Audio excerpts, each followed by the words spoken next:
There is no way, even with the enormous aggregation of data that they have through WeChat, that China is going to develop AGI before the US. You're still going to have your Sigma grindset under socialism. Rotting should be a human right. Why is now the time when society collapses? That currently living in the United States, Walmart is a more advanced planned economy than the Soviet Union was ever able to build. We are living in the entrenched political philosophy of neoliberalism with a functioning planned economic model. That's f***ing crazy. You might be our most based guest yet.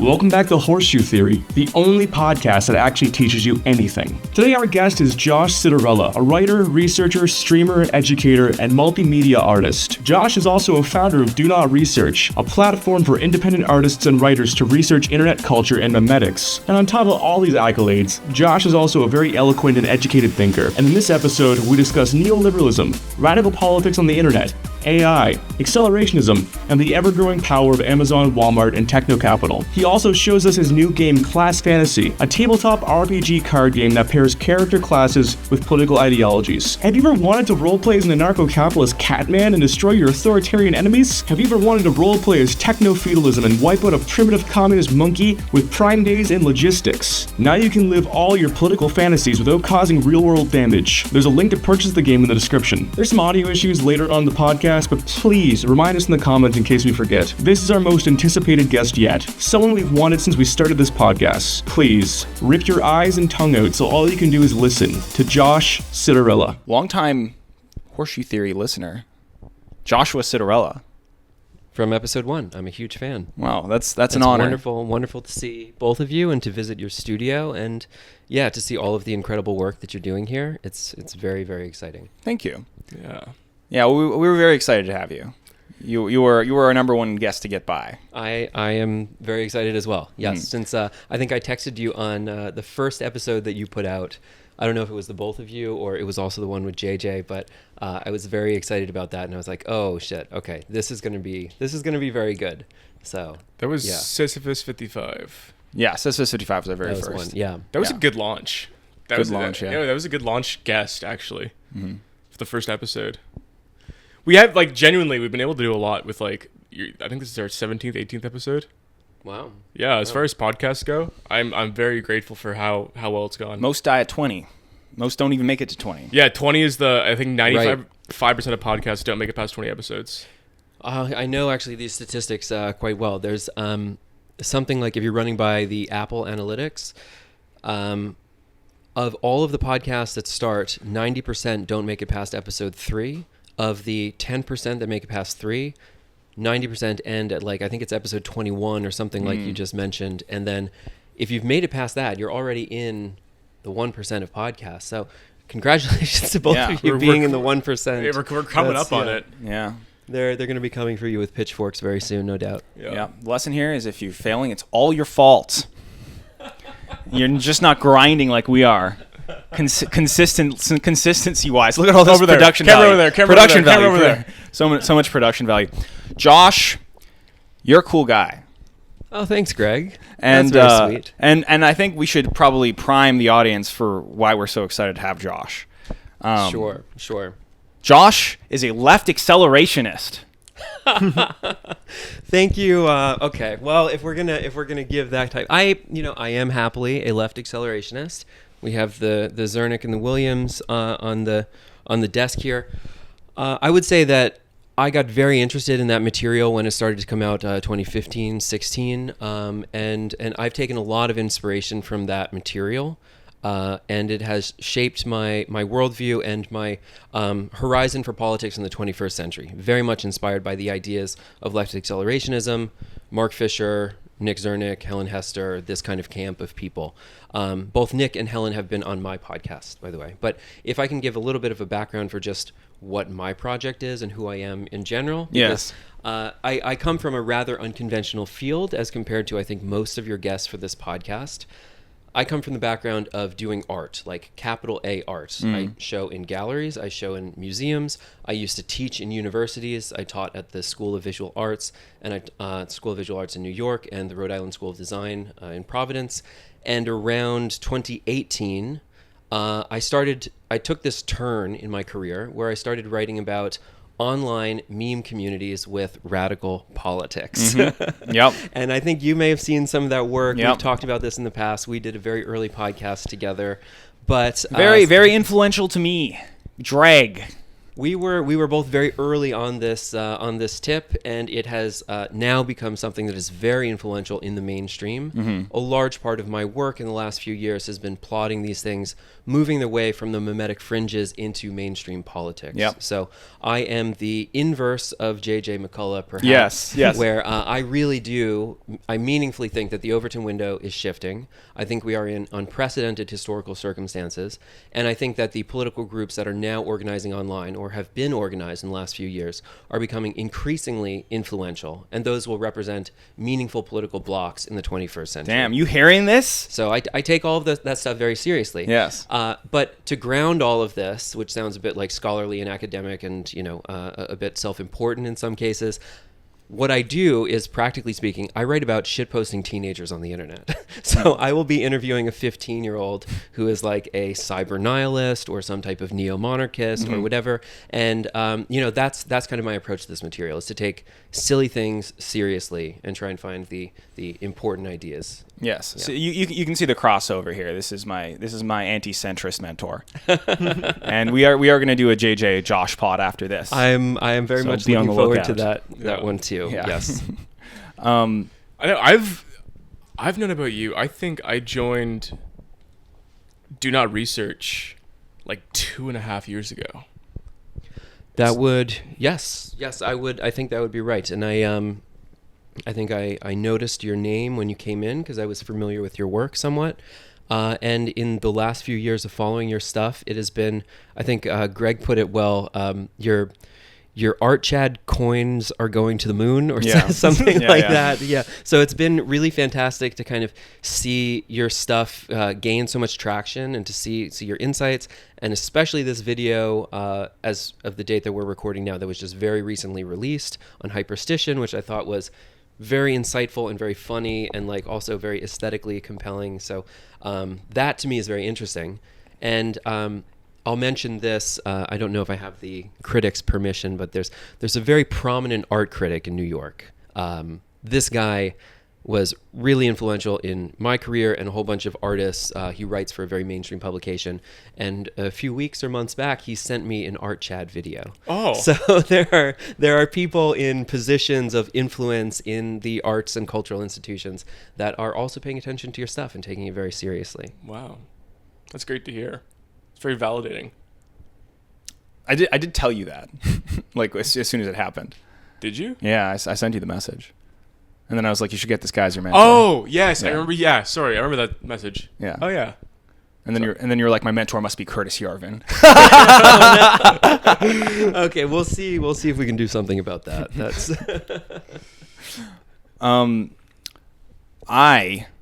I saw you dressing up as an anarcho-capitalist. That's true. We both have done a bit or more than a bit of cosplay. You were like, work. Yes. You're the first person I'm aware of that was dressing up as an Ancap before me. Well, they're very dripped up. I don't know what to say. Yeah. So I did as a little bit of background for like what I did as an artist, and I still make work. I show in galleries and museums. I currently have work up in Germany that's going to Copenhagen, and then I'm in 2 different projects in Australia, and I'm still actively showing and teaching, although most of the stuff I do now is outside of the academy or the museum or the university setting. When I did show in galleries more frequently a few years back, I made a piece that has, I think, has significant overlap with some of the stuff that you did, where I depicted myself as a precarious worker in the garb of the Ancap ball, so a yellow shirt and black pants, in a Manhattan micro apartment studio where New York City is flooded up to the 1st and a half floor, and there are Ancap delivery boys that scurry across the rooftops, goods being delivered by drone, Uber choppers on the Superstar Architect buildings, and then there's canoes for seamless and grocery delivery. So think about, no roads. Yeah. Everything is flooded. Yeah. You have totally deregulated transportation. No maintenance.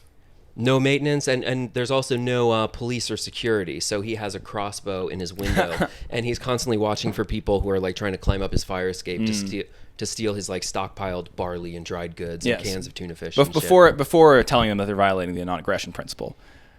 Well, that there's an elaborate. They have to go through kind of a series of question-answer bases of whether if they have violated his property and if he is able to retaliate with luxury. Leisure nukes, what do they call it? Recreational nukes. Recreational nukes. Yes. Yeah, that's right. Yes. Yeah. It's interesting because that Ancap ball Josh is describing, this is one of the precursors to Polkump ball, which is all these little fun ball characters with the different ideologies on them. But this was pre-me. You were doing this in 2018. That was 2017. 2017. That was 2017. Wow. Yeah, and that's a 12-foot life-size depiction of a live-work future scenario world. I can give you a picture of it if you want to insert it. Yeah, I think we're going to put the picture in the back here. It's 12 feet by 8 feet, which was ironically larger than the apartment I was living in at the time. It's actually shot in my apartment. That's funny. And the when the dystopian future is actually better than your current. It's right. I mean, I was realistically like planning for the apocalypse. I was like, shit is getting really bad. I should think about what I'm going to do when shit hits the fan. Man, you hadn't seen nothing yet in 2017. I know. We had no idea how good we had it. Is that you living in the Tesla? Or is that different? I also did that. That was a life-size Model S, if I recall correctly, which was influenced not by anarcho-capitalist visions of the future, but by anarcho-primitivist, maybe cyber-nihilist visions of the future. So I'm wearing the green shirt and the black pants as like the Anprim ball. And it was inspired by what preppers will call greymanning. Have you heard of greymanning? Okay. So doomsday preppers, like they're stockpiling, guns and gold and dried goods in their basement and so on. The greyman assumes that when the collapse hits, if people know that you're a prepper, if they know that you have materials in your basement or your bunker or wherever, you are going to be the first to be raided. That all of the other people who are unprepared are going to come and descend on you and take all of your resources. And so the gray man internalizes this and tries to do like normcore. He tries to pass as a normal person and hide all of his preps. So his aesthetics, you see people who are preppers and they're wearing like tactical gear and they have like, patches and shit. And you're like, oh yeah, this guy's prepared for the apocalypse. The gray man is just like, he blends in like a normal person, but he's very well prepared. And so within his Model S Tesla, he's growing cassava root vegetables. He has all of these primitive tools. And society has been the subject of a military-grade bioweapon. This is a real feature that is built into all Tesla cars. It's going to sound like a meme, but this is what I mean when like ideas that seem like the fringe of like science fiction or like a theory or whatever, like a kind of hyperbolic, exaggerated meme, we then find them in real political material reality. The bioweapon defense mode is a feature that is built into existing Tesla cars. So you hit on the touchscreen this button, and it turns on a HEPA filter, HEPA, which is built by a military subcontractor and is designed in such a way that it filters out all possible toxicants, all material that could be entering the car. So if there is, practically speaking, it's been tested in Tesla laboratories, a military-grade bioweapon. You can survive that by staying in your Tesla car. Wow. So this future anticipates. It's fucking crazy. I had no idea. It's crazy, yeah. And one has to imagine that this kind of begins as a joke, and then they're like, well, I mean, these air filters are built by the military. They could probably actually do this. And then, I mean, I don't know, like, I wouldn't want to be in the factory when they're testing that, just in case it doesn't work or something. But yeah. So that was a big point of inspiration for me to like take these things seriously, take people who are like planning for dystopian futures seriously, especially if they have money and resources and political influence. And so the theory that the kind of scenario I derived for this speculative future in this scene is someone who's fleeing the major cities. He goes past abandoned solar fields, abandoned wind turbines, just like the wreckage of industrial society behind him. And then he's restarting civilization in the hills, where he sheds modernity and brings these kind of like neo-band society, hunter-gatherer tools to restart civilization. Wow. That was the it's like a realistic primitivist future.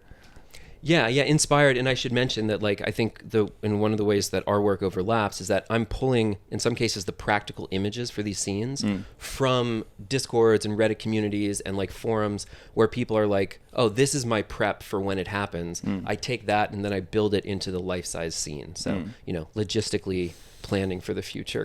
This is one of these things, left acceleration in general, does very well aesthetically, is visions of the future, possible visions of the future. This is where the future compass comes from. Yeah. It's like a spectrum of possible futures. Yeah. Right. Yeah. And one of these ideas, if you're a hyperstition person, and that's what we were doing at the beginning of the podcast, in case it wasn't clear, like we're the number one podcast and we're flying people out and stuff, hyperstitioning it. One of the aesthetic abilities of left acceleration, say, is just to create all these possible futures and then imagine a positive one. And like by imagining that positive one, I guess the idea is you kind of work towards making it happen. Yeah, like mimetically. Yeah. You've got to be able to inspire people. Yeah. I mean, that was the problem of capitalist realism, which subtends so much of left accelerationist thought afterwards, is that there was no alternative. The 2008 crash happened. There was no alternative vision of society, and thus neoliberal capitalism just continued uninterrupted. And it's been just getting worse. So I think coming up with a positive vision is useful. Yes. How aware do you think most of our audience is of capitalist realism? I think we should introduce Mark Fisher, like, officially. Yeah, I think that's a very important. Like, that seems to be such a seminal text in so many people. Yeah, like this. I always use the term post-woke. It's like new leftists, but leftists that are less concerned with the identity politics, but really concerned with everything else to do with being a left-wing or liberal or socialist. I think capitalist realism really encapsulates their ideologies. Yeah, so Fisher is famous for a number of things. Among them, he is most well known for Capitalist Realism, which is his book, Capitalist Realism, Is There No Alternative?, that is written in the wake of the 2008 subprime mortgage crisis in the United States, at which the self-managing economic organization of society, neoliberal capitalism, is seemingly on its own terms discredited because this over-financialization, which was going to hedge against risk, then created the collapse, created the market crash. And so there was no movement of socialism or fascism or communism or anything else. Capitalism continues uninterrupted. That book is kind of his musing on these ideas and trying to propose what comes next. So in that lineage, Mark and Nick have, like, as well, Nick, I'm relaying what Nick told me on a podcast. So just take this part of the story is not like canon or written anywhere, but they would basically get drunk together, hang out at bars, and have these like exchanges about there's like nothing for people on the left to believe in that's like worth doing. All the rhetoric is like shit's getting worse and worse and worse. Like, what are we gonna do? And we keep losing and we keep getting arrested and like beat up. And what is there to like imagine or look forward to? And from that comes later this text by Nick Zernick and Alex Williams, Inventing the Future, which is proposing ideas like full automation, universal basic income, what is then later known in the memosphere as fully automated luxury communism. Fully automated gay space communism. Bam! And many other, intergalactic, big opera, gay space communism. There's a whole bunch of, memes around it. So this is basically the left accelerationist text. This is if you had to pick one. That's the one, that would be the one to go to. Okay. I would also recommend, on the topic of the political compass, Peter Frege has a great book called Four Futures, which... Yes, I read that one. That's really fun. And it's a political compass of, if I can remember all of them off the top of my head, the auth-right is exterminism, the libertarian right is rentism, the libertarian left is socialism, and the authoritarian right, communism, or something like that. He has different hierarchies of like abundance versus scarcity, and automation versus like primitivism, basically. Something like that. Yeah. And it's super fun. It's like a light read. It's easy. It's that's like a future compass in book form. Yes. Yeah. Yes. But as you had mentioned about I think why Fisher's work is so influential now, especially within like the absolute dominance of woke rhetoric in media and academies and so on, is because I believe in 2013 is the date of the essay, Mark Fisher writes something called Exiting the Vampire Castle, which is about infighting within the left and people calling each other out on social media. So, timestamp that at 10 years too early before it was really influential. And we're still living a lot of that. Like the dynamics of social media have just been terrible for every left-wing organization. On top of the problems of elite capture of universities and all of these other things. But Fisher is someone who is, I think, appreciated by people on the right because they're lefties just seem to shit on each other all the time. What is wrong with these people? Who wants to be a part of that? They're all canceling each other and fighting and whatever. And Mark was kind of the first person to say no, this is bad. We should concentrate on the class war. Yeah. And not be canceling each other on Twitter. Yeah. Yeah. When did Yarvin write about the cathedral first? I don't necessarily know if I remember the date. Because I've read brief explanation of the cathedral, but I don't think if that's the original time, the first time I mentioned it, or if it was earlier. I think that I would say, Yarvin and Fisher are in entirely different camps. Yeah. Yarvin's a right accelerationist. Yeah. What starts to happen later is that there are different interpretations of accelerationism, which was, initially conceived again by Nick Zernick and Alex Williams in a book called #Accelerate, which actually precedes Inventing the Future by a few years. But it was much more kind of abrupt and manifesto-y and polemic, and Inventing the Future has all of the ideas kind of rigorously stated and planned out. So that's the kind of the guide, as it were, to left accelerationism. But these competing camps of right and left, I would say that Yarvin is retroactively lumped into right accelerationism after Nick Land is kind of given the crown or given the prize, the title of right accelerationism. But Yarvin isn't writing under that particular title. I don't to the best of my knowledge. But it's possible that he was writing those things around the same time.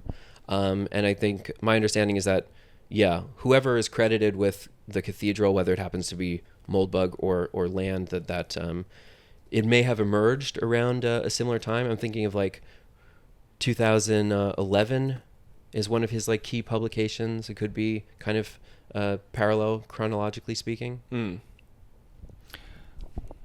We're the CCCRU. That's a studio name, and that's our word though. That's our word. You can't use it. Yeah, you have to use Post Sigma Cloud House. Our word is CCCRU. That camera is gonna die. How do you know? I can see the battery, but that's fine. No, that's not fine. You keep talking. Okay. Okay. Well, I want to dig into this a little bit. So I've got a question for you of because we were both writing about a bunch of the same stuff, or I guess practically speaking, you were making videos. I was yapping about. Yeah. But where were you scraping things from? Were there particular subreddits you would go to?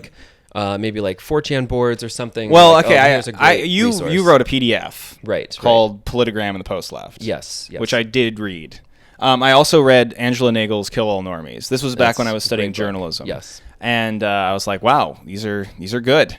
And then I somehow, through osmosis of being on the internet enough, mostly political compass memes and stuff like that, got enough knowledge, or even then, I feel like I didn't know anything back when I made the Political Compass rap. But I was also trying a bunch of different things, and so I was I was just grasping kind of the differences between the four, and I just made a spoken word piece, kind of to explain to myself how that worked, and and it ruined your life ever since. And it ruined my life. Yeah, my life is now ruined.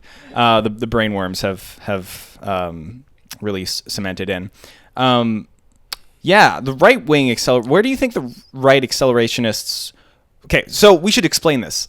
Right accelerationists want to accelerate the means of capital until we are... humans are gone. We're just robots. And the billionaires have all the power. That's kind of a broad overview. Is that right? I mean, I would say that's one part of it, and I think that there are fissures between different factions within that. As any good ideology has. So I would say the kind of more interesting theory type people who are kind of writing basically like artistic poetry that might not be meaningfully theory. Yeah, they're talking about AI and like basically human intelligence is something that a techno-capital singularity moves through to instantiate the final form of life, which is artificial intelligence and kind of spooky stuff like that, which is fun. But then there's another camp of people that are kind of just like techno-libertarians, maybe like national conservative, techno-libertarian. Like Jane. Something, maybe something like that. Yeah, she might be between the two camps, but they're more, I think, practically focused on like just private. If it moves, privatize it. Like apply market logic to everything. Right. And they're not necessarily concerned about like spooky robot tentacles and all the fun stuff. Okay, so I'm seeing an auth-right liberite divide fracture in the right accelerationists. You have the anarcho-capitalist accelerationists and the fascist robots, God. It's something like that. Yeah, you could say that. Yeah. Yeah. Okay, interesting. That works. Okay, but let's. I think we should mostly keep this to left acceleration. Let's stay in our. Sure. Let's stay in our field. So to contrast that with left acceleration, how would you describe that? Left acceleration is, I would say, the one that is like more practically speaking fleshed out with like a policy prescription. Like there's something to do. Ostensibly speaking, like what would one do to bring about a technological singularity, or what? It doesn't necessarily seem clear to me. Invest in AI, something like that. It works out great for the people who make AI. Left accelerationism has a political program which involves universal basic income. Yes, that seems to be the main driving practical policy position. Right. Is harness the power of techno-capital, which is already capable of doing most of our work for us, and just redistribute all those productive power to human beings so that they can spend the money on human being shit, like taking care of your family and yada yada. Yeah, reproducing yourself in the Marxist sense. Yeah. Of, the necessary goods for survival. Food, fuel, housing, education, this type of stuff. Yeah, this is like a utopia vision. This is like you can just sit around, you get enough UBI at least to live and maybe even to thrive, as opposed and the robots are working for you rather than you are kind of working for the robots. On the right acceleration world, you're bringing about the robot god at the end of time. Left acceleration is kind of like, let's not do that. Let's kind of flatten the curve. So one could differentiate the right and left divide for accelerationism being hinged on this key question of who owns the robots. So if the robots are privately owned, you're in the right accelerationist camp. If the robots are collectively owned, then you're in the left accelerationist camp. Now, collective ownership is something that is never fully determined in Marxism. Does that mean that it is owned by worker cooperatives? Does that mean that it is owned by the state? Is it nationalized? There are various types of interpretations for that. Are they, joint stock companies? There's a whole bunch of different ways of exploring that. But key to the proposal for universal basic income, because there are equally left and right versions of UBI. The UBI attached to universal basic income takes the productivity of all of that collectively owned automation and then redistributes the surplus value created in the form of universal basic income payments to people, with a few important caveats. That they are stacked on top of the existing social benefits of the state, meaning unlike the Yang initial proposal for UBI and the Milton Friedman proposals for UBI that are a replacement for the social safety nets and the welfare state, this is stacking on top of other benefits. So this is what makes UBI a very interesting policy position, is that there's right-wingers that support it and left-wingers that support it, and right-wingers that hate it because it's redistribution, and left-wingers that hate it because it's still capitalism. Right. And there are, many issues like this, that like open borders can be supported by right-wing libertarians on economic reasons, that they want to bring in people who are not able to organize in their workplace, and also supported by left-wingers because they want free movement of people and, association, and they don't believe in the legitimacy of the state to begin with. So it's the same policy, but very different interpretations, very different deployments of that. So the universal basic income that is proposed here is also not a flat payment. It's not a flat payment where everybody gets $1,000. The payment scales based on where you are. So we're in Toronto right now. This is a relatively high cost of living. If you grew up somewhere like I did, which I'm from the States, but I grew up in a very rural area, the cost of living was much lower. So the zone that you're in, zip code or province or whatever, scales the amount of UBI that you're getting. And this is a means to offset basically creating rushes towards either sources of employment or low cost of living once you have a flat payment deployed across everybody, because we are living in an asymmetrical world. So the numbers are throttled to what is your cost of living in that location. I just want to drop a techno capital. Greg, you want a little drop of that techno capital? I think we're seeing that rush a lot in Canada. I know the property prices where I'm from in Nova Scotia have skyrocketed in 5 years, and it's all Vancouver and Ontario and Torontonians moving. I know I had a friend whose parents bought a house. I'm talking like 4 hours from a city of 200,000 people. Like, you couldn't be more rural in terms of North America. And they bought a house for like $270 and sold it 5 years later for $600, sight unseen. Wow, that's well, there's a big housing boom during the as everybody moved out of cities for the pandemic. Is there part of the like inflation of that price? Yeah, that's astronomical. Yeah, that was part of it. That's like that's better than Bitcoin. That's doing great. It's insane. I mean, yeah, they were like I know they were very like lower middle class, and they built a cottage. Like, they did super well after that. But wow. And yeah, to a family in Vancouver, trying to get it to Vancouver. Amazing. Wow. Well, good for them. Good for them. Bad for us. Yeah. But good for them. Yeah. Yeah. I mean, I would say that one of the trends that both people on the left and right sides of this accelerationist divide will both recognize is that we're in a period of economic stagnation. Yes. So the people on the right will say that there's been innovation in the world of software, but not like hardware, right? We've written all of these incredible platforms and codes and things like this, but we're still using the same planes that we used decades ago. We still have the same rail system. We still have the same, we're driving cars, and now electric vehicles are more common, but like we haven't had a lot of like material technological innovations. Yeah, that's very interesting. And that both sides recognize that just because it's true. Yeah. It's a good argument because it's true. Yes. And so what you start to see is that as there's declining opportunity, people tend to gather in the cities where capital is already concentrated. And this has an even more intense concentration effect where there's like the drain of opportunity and prosperity from all of the regions. And we're basically clustered around these little hubs where there's the last bit of prosperity of our old economic models that are this is the death rattle once there's like over concentration in these cities. Right? I mean, UK is a really good example. I watched a video from Brit Monkey. He makes like political geopolitics kind of like shitposty videos, but he just disappeared for a while, then released an 1.5-hour video about the Tories in the UK. And he's saying like the UK is becoming a third world country attached to London, where there's a hospital outside of London that can't treat obese patients because the floors are too unstable and they're too heavy. Holy shit! Yeah, wow, like that that's level wild. of infrastructure collapse in the UK. The literal infrastructure collapse. Yeah. Yeah, it's like I was looking at pictures of these hospitals. It's insane. It looks like it's Iraq or something. Right. Versus London, which is like one of the richest cities in the world. Right. Right. Yeah, the collapse is not like the climate and fertility and all these other things. It's just literally the bridges. That's what's happening. Yeah, because there's too many fat people on it. Yeah.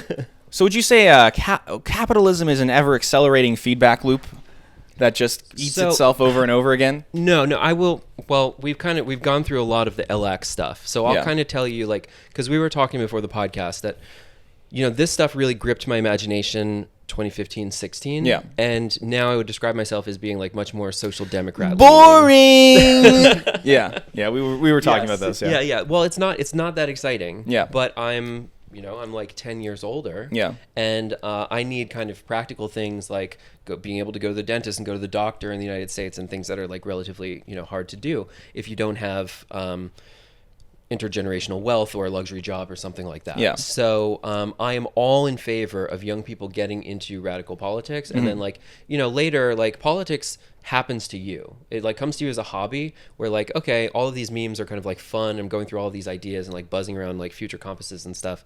But then at some point, like when you're on the Amazon assembly line, and you have to pee and like oh fuck, I have no dignity, I have to pee in a bucket because I can't walk to the bathroom in time for my break. Like politics happens to you. And so I think you can be a social democrat democrat in the streets and a LAC in the sheets.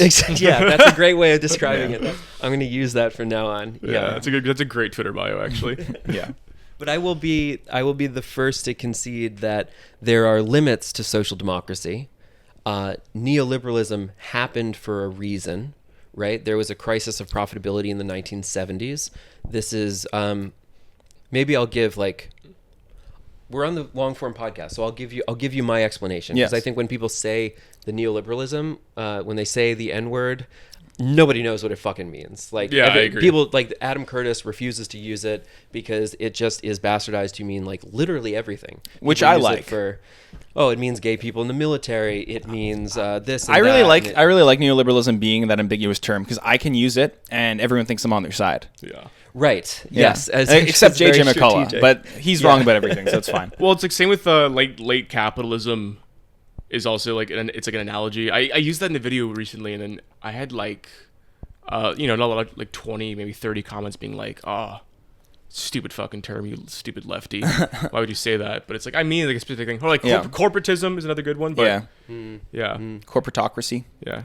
Goes on the same path. But yeah, definitely explain it. Yeah. I mean, this is kind of when I would teach in the university, and now when I have my own, I also run an arts institution that's based in New York, and we have an educational program attached to that. So just starting with a firm definition of what the hell neoliberalism even is, what came before it, what was the post-war environment in the US, we would call it New Deal liberalism. In Europe, we would call it social democracy.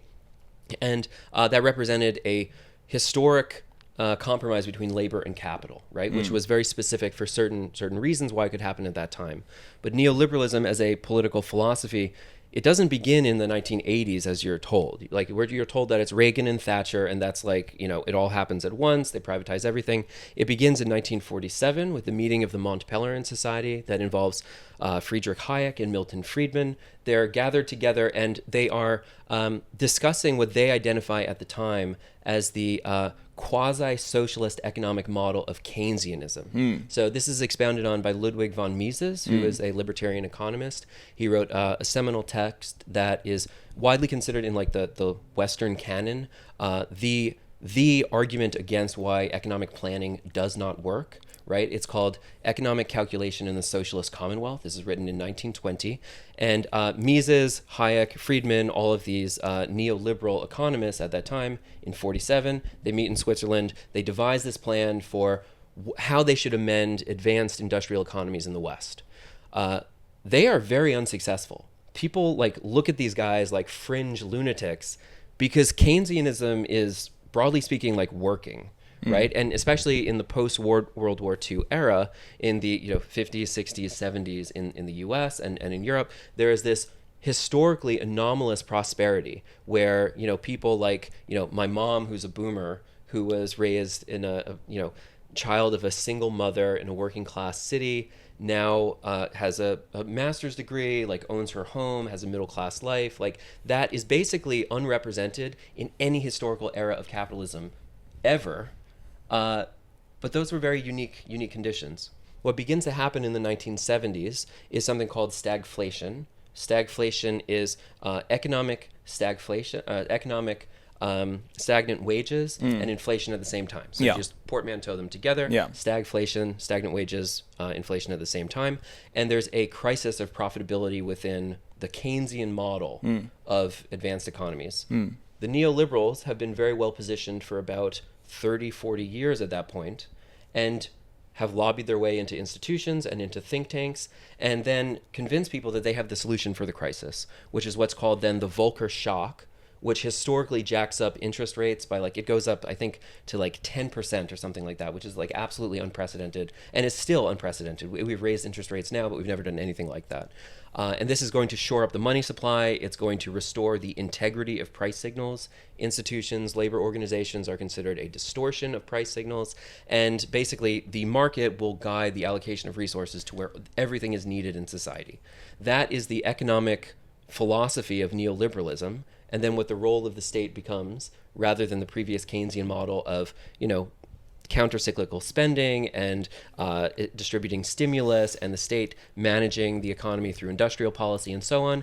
Instead, the state retreats. It entirely retreats and allows the market to run everything. And so what you're left with, 40 years into this experiment of privatization across all sectors of the economy, is the most densely plutocratic core of international elites to the immiseration of everyone. Like, we've basically eaten all of the privately accumulated wealth.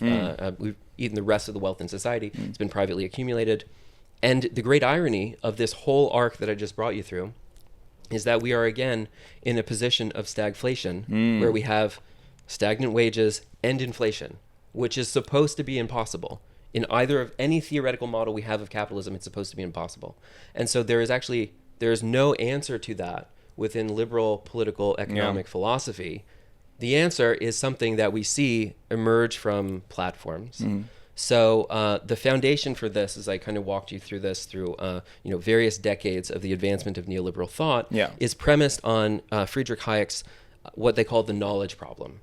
That markets, they draw in tons and tons of information that, if I were to, as the producer of this commodity of a pencil per se, like to imagine all of the people who are going to need pencils and where they need to be distributed, the theory of price guiding these resources to where they are needed most is incredibly impactful, and it just absorbs way more knowledge, guides goods to where they are needed more than any individual producer of commodities would be able to do. So how do you create an economy without prices? Amazon, Google, and Walmart do that every day for a decade. We are already living in a centrally planned economy to the extent that's geographically, quantitatively larger, economically larger than the entirety of the Soviet Union. That currently, living in the United States, Walmart is a more advanced planned economy than the Soviet Union was ever able to build. So this is the great irony of this period, that we are living in the entrenched political philosophy of neoliberalism with a functioning planned economic model that could be liberated from price theory, but we don't have the political will to do it. I have two things to say. One, that's fucking crazy.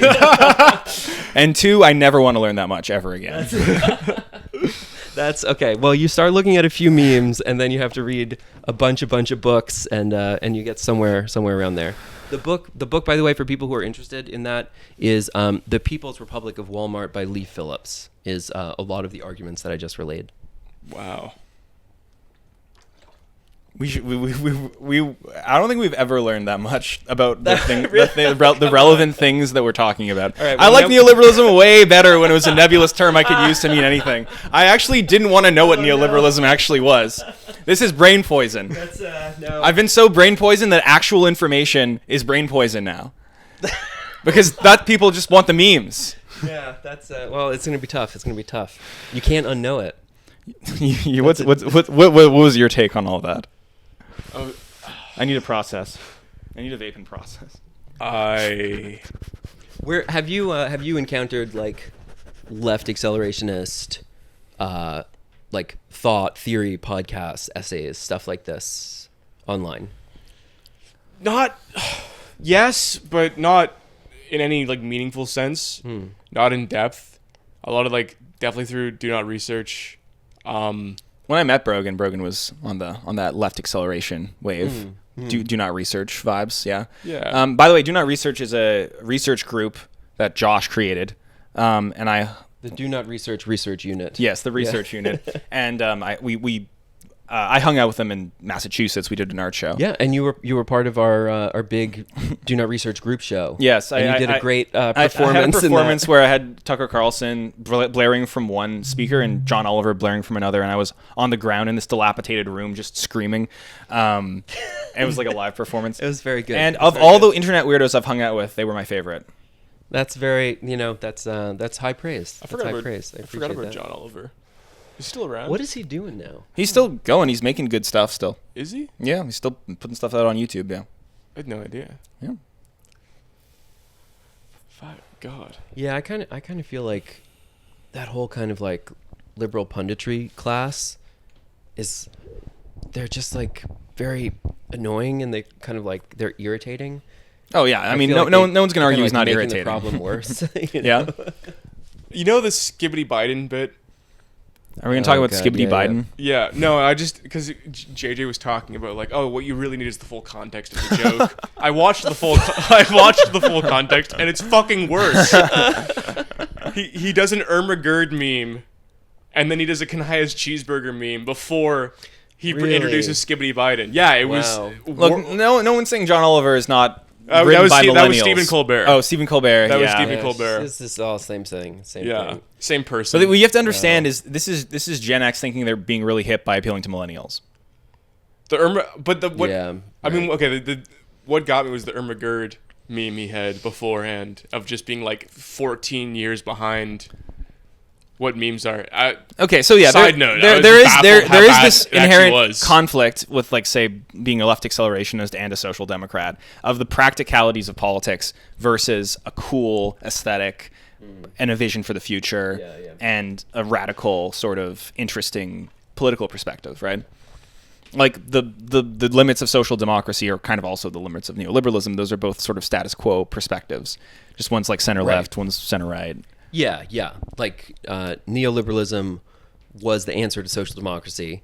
And so it feels a little silly to say, like, well, if neoliberalism happened for a reason, like, well, let's just go back to the thing before. It's like the thing before is not sustainable. So I don't think that really inspires a lot of people. Yeah. And a little bit of, like, you know, having a utopian North Star to guide your politics is, like, really influential. Because I would broadly characterize, like, a lot of left-wing spaces now, especially with things like degrowth, as being, like, very kind of implicitly anarcho-primitivist. You know, maybe they're primitivist. They're, like, a little bit Luddite. They're skeptical of technology because it's just worked really well for privatization and extraction of surplus value and all this stuff. Anti-civ. Yeah, that's a big pronounced current. Yeah, absolutely. So having that North Star to guide, like, okay, productivity is a good thing. The thing to contest is to collectively own the means of production. It's like the original stuff. It's like the original stuff of Marxism is like that's all that you ever really needed. Yeah. And then social democracy is then like the stepping stone for labor to wage this larger class war. Right. And then what do you want to accomplish? Like, for me, socialism in the 21st century means socializing platform capitalism, which is the later book by Nick Zernick, which is talking about, you know, all of these, like, platform technologies and price and all that stuff. Socializing platform capitalism. What does that mean to you? Do I have that book? I don't know. It's platform and cultural production. Platforms and cultural production. What would it look like if we socialized platform capitalism? Sure. So what you would be looking at is, let's imagine that we nationalize Amazon tomorrow. Yeah. Right. Let's pretend that, okay, so you're in Canada, I'm in the U.S. We nationalize it. We're gonna do that on the basis of, like, the U.S. and Canada are separate. Like, I can't be sending you things from the American Amazon. Like, the state now controls it, holds it in the trust of the people. So there's all of these deeply exploitative labor practices and union busting that Amazon engages with. A lot of that is fulfilling the, like, incredibly dire, very short-term timelines of, like, every consumer good that's possible. So we would probably have certain regulations in place that would be decided as through the political process of, like, yeah, two-day delivery is fucking great. Like, Amazon Prime is awesome. Like, efficiency is good. I like having all of those things. But having things like diapers and infant formula and, like, you know, food, that's really urgent. Having a cell phone case, not that urgent. You could wait 3 to 5 days for a cell phone case. Yeah. And that difference of, like, you know, all of the junk that we get that is just kind of consumer convenience, which is, you know, it's good. It's good to have stuff. But as a society, we would probably not want people to, you know, toil in 12-hour shifts, pee in buckets to deliver cell phone cases and things like this. What it means in a larger kind of political economic, like a philosophical sense, is that you can engage in quotas for production, which are not guided by prices and wages and things that we're familiar with from capitalist economics. So there's a great story of, like, in the Soviet Union where there are all these unthatched roofs in like the north. So all the farmers, like, their barns are just, they have no roofs and the rain is coming in because no one could make nails. no one could make small nails because the quotas for the factories were set by weight rather than units. And so there was no economic incentive for anyone to make small nails because that was a lot more labor producing many, many more units and so they made like regular size, medium 2-inch nails, and no one had nails small enough to like put the shingles on the roofs. So all the roofs were empty. So those kind of like dystopian stories of like what are economically called shortages. Shortages would no longer exist because of the enormous aggregation of data that we have, where we know basically the exact amount of quantities, where they go, when they're needed, who they're needed by, what they're used for. All of that data collection that solves Hayek's knowledge problem, that is already contained within the metadata for these products. So we can start to do serious economic planning, and then that alleviates the crisis of profitability that solves the problem of social democracy. So it's a temporary stepping stone to this like, larger way of organizing society. And I can give you that on a national basis. I can describe that when we start talking about like planetary infrastructure and logistics. That's a different thing. I don't necessarily right now have a solution for how goods from the United States are going to get to Australia overnight or something like that. And some of the climate questions are really planetary scale problems. But it's a one step at a time type of philosophy. When you talk about the limits of social democracy, I immediately think climate change. Some people who will. So Benjamin Bratton is a influence of mine. I've had him on the podcast again. He wrote a very notable book called The Stack on platform sovereignty, which is about basically building again like the infrastructure of nation states through platforms, and how nations themselves are becoming platforms where we have citizenship but also user IDs, and these things are becoming increasingly more similar. He is part of a think tank now called Antikythera, which released this report called Autocatallaxy, which is again a reference from Hayek, the catallaxy, this crunching all of the knowledge problem of price. And they propose something called hyperprice, which is to take things that are not normally priced within capitalist economic models, which social democracy is still part of capitalism. So carbon, for example, is a negative externality that we are all producing, and is something that is shared. It's a cost that's shared as we extinguish the biosphere, as like the temperatures increase. And so we need to take carbon from being unpriced and put that into price. That is actually the necessary step. And then what you do conversely is hypoprice, where you remove things from the market economy, like the necessary goods for survival, housing, fuel, education, so on. You get a little less UBI if you use the carbon. You use too much carbon, we take a little bit of your UBI, just a bit, balance it out. So that's like left accelerationism. Like that's all of it in like a can. Wow, like that's the program. That's the thing. That's pretty succinct. This is what's crazy to me, I guess. But because when you were talking about how nations are kind of functioning like Yarvin's like, yes, make the nations corporations. Like you guys are kind of saying the same thing. You're just coming at it from different angles. I'm saying that's a bad thing. I know. That's crazy. Because my meta heuristic for politics is like if both sides are saying something that's probably right. It's an observation. If observationally the left accelerationists and right accelerationists are saying the same thing, there's probably something there. But I can also draw out a tree of like left acceleration, right acceleration, and then like a triangle of like degrowth, like primitivist people here, because they're against all kinds. They were like de-accelerationists, DEAC. Yes, very much. Man. I want to talk about horseshoe theory, because like this is a horseshoe theory podcast. You've done work on horseshoe theory. Like you compared Alex Jones to Gwyneth Paltrow's supplement line. Yes. The left, the like kind of the liberal left and like the conspiratorial right are selling the same stuff but under different like packaging. That's like one example, right? Yeah, there's a famous article by Nikhil Sonand in Quartz that is titled "All of the Wellness Products Americans Love to Buy Are Sold in Both InfoWars and Goop." And so it goes by each of the active ingredients, looking at the different products that are sold on either store, isolating things like ashwagandha, bacopa, ziziphus, selenium, nascent iodine, colloidal silver, red light therapy. There's a pretty extensive list of these things. So I've made a lot of work inspired by that. Like I've made artworks, I've written essays. I've also just tried them. Like I've just done a lot of them. On a stream, I ground up the why am I so effing tired from Goop and Brain Wars Brain Force pills. Infowars Brain Force pills. Put them together, and then I just had a really fucked up day. It was like I felt very bad. Is it really called Why Am I So Fucking Why Tired? am I so effing tired? That's the most millennial thing. Ugh, why am I so effing tired? I have chronic fatigue syndrome.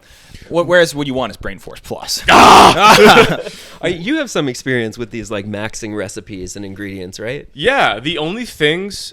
I've tried a lot of stuff. You've tried a lot of stuff. Yes, I've tried a lot of stuff. I am skeptical of everything. Yeah. What has worked? Probably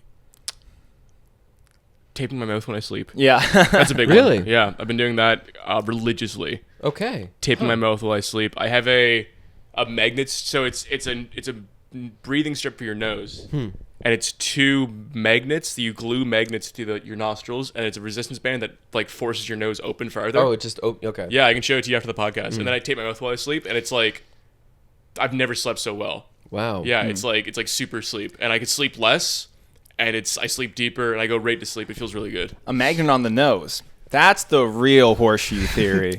Whatever. That's really good. Ashwagandha's good. Ashwagandha makes you like calm and horny. I think that's a good for a man. That's a good place to be. Yeah, it's calm and horny. I don't know. Ashwagandha has done nothing for me. I think it blunted my emotions at one point. Something bad happened. I just didn't feel anything. I was like, I didn't feel good. Yeah. I don't know. It all works differently for every. I've noticed person. Like the stacks. I've taken like an L-theanine, alpha GPC, new pept, ashwagandha stack. I found that horrible for any creative thinking, but really good for like editing. Really good for grunt work. I could just bang shit out and like not feel anything. But for like writing, horrible. Like absolutely awful. I could not have any creative idea. I would like just I would just like rearrange Wikipedia articles. It's all I had the brain power to do. Right. Yeah, I couldn't come up with anything. You guys both have maxing energy. We do. We should lift this week. Actually. Yeah. We should. Let's go to the gym. Yeah. You've done mewing. You've mewed. I did. You're a handsome guy. I did. You've improved your jaw. I have. I've done various experiments. Yeah. And I think both of you have. I think you've got a little more experience in this field of the kind of like Looksmaxxing and type of stuff. I actually have never done any Looksmaxxing. Oh really? No. Okay. My jaw's just really fucked up. You just look good. Congratulations, you got the I'm pretty sure it's because I'm dying. I'm pretty sure my arthritis is making my jaw all weird. But you never did like a Fallum gum or Tears of the Chios Nope. or something like that? Nope. I've the Tears of the Chios. Just doing that for a bit. I really like that stuff just in general. It's like a fidget spinner for your mouth. Yeah, I'm like really hooked on it. Yeah. I'm like, I mean, I chew nicotine gum now, and I think part of it was because I got really hooked on the mastic gum. So it's, you're just like hooked on the chewing or zinning. Oh, thank you. Although it's not Zin, it's something else. It's a Zonic. We're Canadian because we hate freedom. We hate freedom. We hate freedom. You can't have 6 milligrams of nicotine. Is too much. 4 is fine. It needs to be 4. And we also can't have raw milk. Nature's blessing, a drop of which would fix me. But I have recently got a plug, so maybe everything will be okay. Wait, I can't say it. Okay, whatever. Yeah. That's like in Minecraft. It's like in Minecraft. Raw milk in Minecraft. For some reason, getting raw milk in Canada is like worse than getting crack. Don't confess to crimes on the podcast. I'm gonna confess. Anyway, we're all playing characters here. Yeah. I know. I definitely like some of the. It's hard. I mean, I did a video about this recently about the black pill and Looksmaxxing, and it's a great video. Yeah. It's a hard line to walk because you should improve yourself in a meaningful way, but I guess the issue is that young people see them. The only issue they have is their appearance, and once they fix that, everything else will fall into place, which isn't the case. But at the other end, you should, like, if you look like shit, and then you have these tangible, proven ways to improve yourself and improve your appearance, you should take them. Yeah. Right. Like I mew, take care of my skin, get a good night's sleep, like normal things.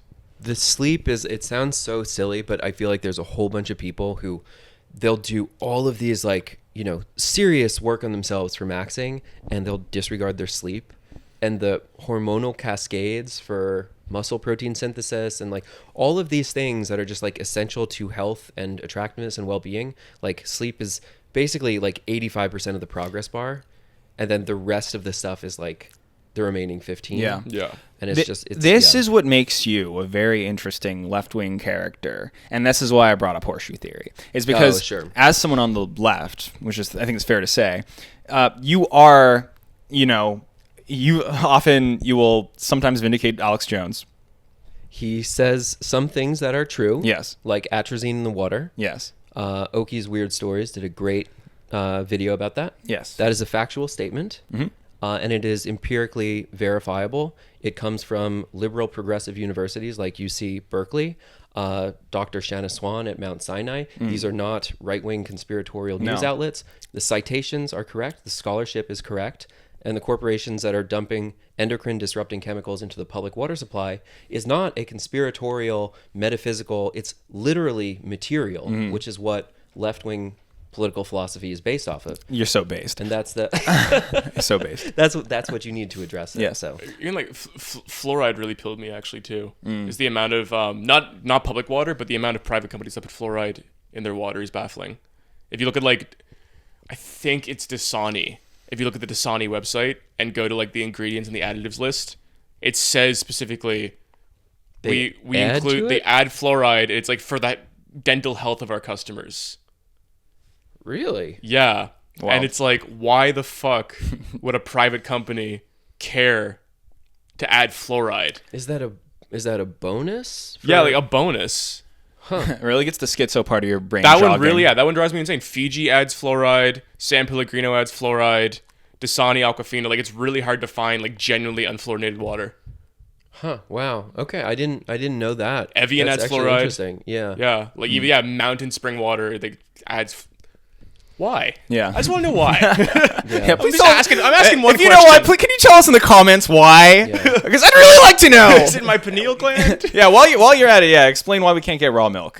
Filter your water. Filter your water. Because of I will confess I've heard things about fluoride. I don't fully understand it. I have friends that keep trying to pill me on it. I'm open to it, but I don't have a lot of knowledge in that field. Microplastics, however, like really serious, and like you can run tests on your own water to just see like the parts per million of microplastics. Yeah. So having a home water filter is actually just a really good idea. Yeah. Yeah, absolutely. 2, you're jacked. I'm bulked right now. I did a bulk this year. I release it's ridiculous to say. Yeah. I like to come on podcasts and be like the expert about the stupidest things in the world. Yeah. So I release a syllabus that also has a fitness plan attached to it, which is like kind of so based. So based. That's as based as it gets. You might be our most based guest yet. I guess it's appropriate. That's why I appreciate the podcast and the kind of ideological crossover here. So I guess what I would say to all these things of like, Looksmaxxing, exercise, strength training, approaching class first and not getting mired in identity politics, like the broad political coalition that I would like to build to see meaningful economic transformation of our society is not possible to have shared cultural values across a group that is that large. Yeah. Right? I'm not going to have the same taste in music or movies as somebody who lives in anywhere else of the country. Yeah. It's my aesthetic tastes are different. And so we're going to have all sorts of different cultures that are going to realize a shared value, which is their class. It's the class position. And that is the only, historically, that is the only thing that advances left politics. So I want to redraw the lines of the political division in the United States, in the West in general. And I think that there's a lot of people, everybody sees this. This is what makes things that are silly like magga communism so interesting, is because you can definitely see this kind of frustrated class consciousness in right-wing populist movements. Where the story basically of neoliberalism is that what were the constituencies for labor parties in all of the advanced industrial economies have drifted over the course of the past 40 years towards right-wing populism. Like literally the same people that used to vote in solidarity with their union, the union density has been broken down to like 11% in the United States. So like basically, 1 out of 10 people is organized. So what we're saying here is the Great Nazbol is coming. The Great Nazbol is coming. Nazbol. It's not Nazbol. It's a very funny meme, and I fine, MAGA communist people. I've interviewed some Nazbols. Yeah, and it was a very actually. I did a lecture about this that people can find on YouTube, and the story like it changed it made people in the audience cry. Like it was very like. It was a really moving story of like what this kid went through and how his worldview was shaped, and how he came to this like ridiculous political philosophy that has a constituency of like 12 people. You know, like the actual 12 Nazbols that exist in the world, all of them together are not going to be able to make any kind of meaningful change. And they have bad ideas and metaphysical concepts about race, which are incompatible with a materialist philosophy. Yeah. So it's inevitably incoherent and frustrated. I think after my work, we might have 15 Nazbols. I think we've increased the Nazbol size by like 50% from 10 to 15. You're the prime recruiter for it. Yeah. 3. Did you prepare these in advance? No, this is coming to me this is coming from God right now. 3, you are effectively kind of pro free speech online. Yes. Yes, very much. Yeah. Yeah, in a way where you wouldn't normally expect that from the left, right? Like there's a perspective of like we need to cancel these people, shut them down, shut down their thoughts. These are harmful ideas. And you're coming at I may correct me if I'm wrong, but I think your perspective on this is like the same tools used to censor these people, these are not on your side. They will then censor you because you are also a danger to the status quo. So that opinion that you just relayed was very unpopular, basically up until October 8th. Yes. I've been saying that. You're so right. You're so right, and you're so based. It's fucked up. I've been saying that for 8 years. And it certainly got me disinvited to a lot of talks and made me a lot of enemies. And, you know, it's good to be right and patient. Yeah. So the same tools for censorship that were deployed against the right are being used on the left. I think it's important to acknowledge that there's an asymmetry. It's more difficult to do left-wing organizing because there's just, you know, capital has more resources. So it's not to say that, like, if there wasn't censorship, like, the left would be thriving or whatever. But, like, I don't think that there's any movement that should call itself the left if it is against like just the basic premises of civil liberties, like freedom of speech as just the most basic first principle.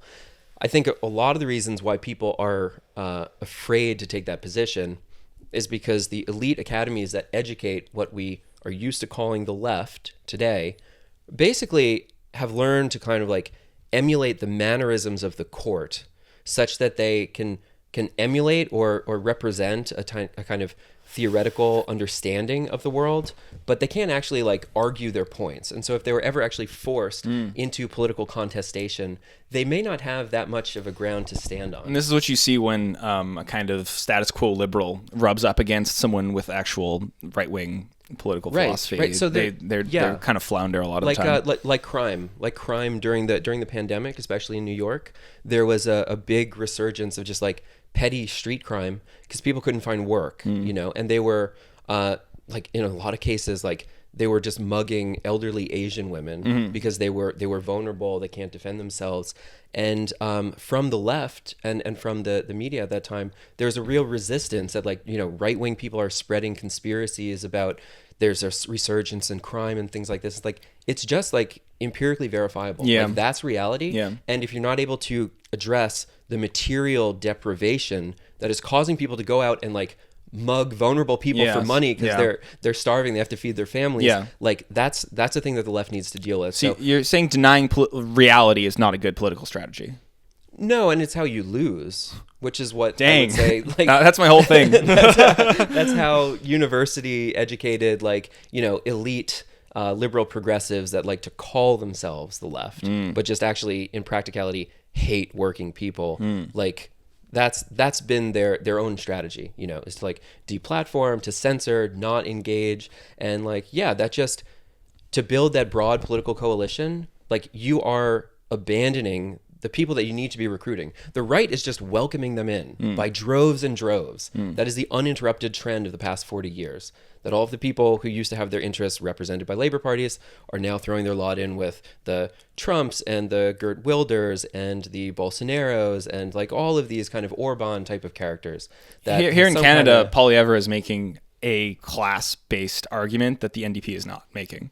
Yeah. That's wild. Like our left-wing party is not making class really an issue. I mean, it's mostly like Poilievre. I wouldn't call him right in the traditional, in the way like these other right-wing movements are forming in other countries though. It's he's more like libertarian, would you say, or like what? I would say like less left, or like more class focused, less social issue focused. But I wouldn't pin it in the same camp as like Trump or Bolsonaro. Yeah, they're different. For sure, yeah. Canadian politics is all left to center. And mostly boring. Yeah. Except for like the few fringe parties, but they're really irrelevant. Like the PPC. Yeah, but like there was some interesting data about a lot of people who were like union members voting for Poilievre. I believe that, absolutely. Yeah. I mean, even just on the fact, like, even if no matter what he does, it's like the fact he's saying the words. Yeah. Like, no one else is saying the words. No one else is talking about those talking points, talking about the cost of housing, talking about deregulating to build more housing. That's why Jordan Peterson needs to run for the NDP under a NASBOL platform. Or the PPC and the NDP team up and make the NDPPC. The PPC is our far right party. Further right party. If there's like a trend to all of this stuff, like the kind of ascendant right-wing populist figures, there's something that there's a great book called The End of History by the co-host of the Alpha Bunga Bunga podcast. I just talked to Alex Hokley on a new episode that'll come out in a few weeks, but he called like the third way compromise, which was basically like neoliberalism within like what you would call the left or the Democrats. That represented an economic compromise that kind of ran from Clinton all the way up until 2016.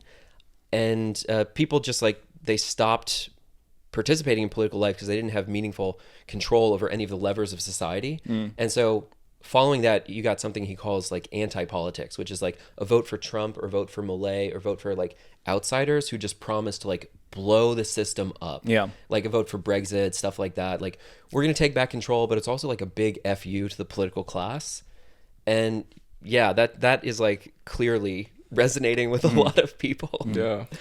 So number 3 was pro free speech. Can we get a hooray for white guys in favor of free speech? Hooray! Okay. I had one more, but I'm going to think about it. You guys talk. How do you feel about the upcoming election? What's the American perspective? I feel like Canada has this unique, with this weird voice online of having this bird's eye view of society.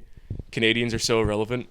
And I feel like Canadians really are in this position to just discuss things as if they don't matter. And that's what I see. Like, I mean, even like the Canadians on 4chan, that's sort of their role, like the Leafs, right? On 4chan is that they just talk about things as if it's a game because that's what we experience the world as.